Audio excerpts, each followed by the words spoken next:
To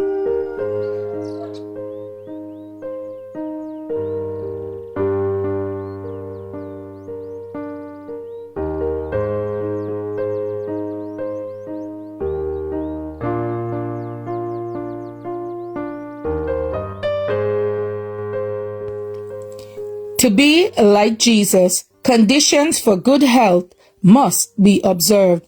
And said, if thou wilt diligently hearken to the voice of the Lord thy God, and will do that which is right in his sight, and will give ear to his commandments, and keep all his statutes, I will put none of these diseases upon thee, which I have brought upon the Egyptians, for I am the Lord that healeth thee.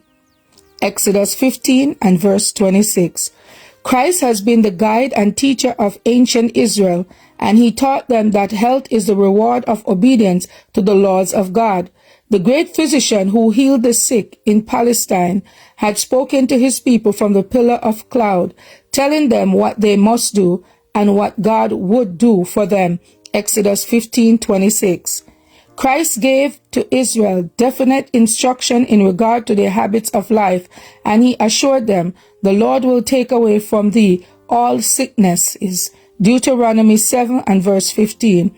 When they fulfilled the conditions, the promise was verified to them.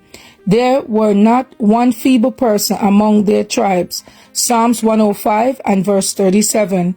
These lessons are for us. There are conditions to be observed by all who would preserve health. All should learn what these conditions are.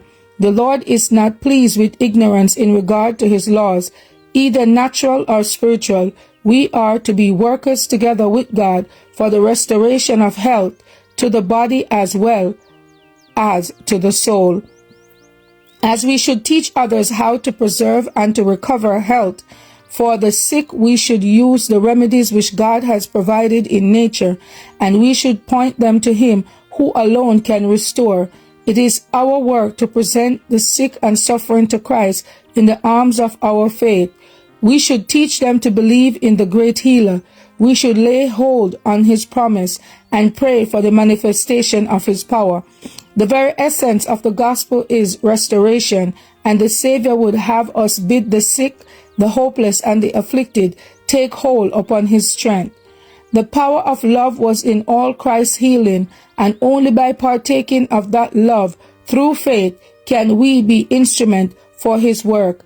If we neglect to link ourselves in divine connection with Christ, the current of life-giving energy cannot flow in rich streams from us to the people. To take his yoke is one of the first conditions of receiving his power.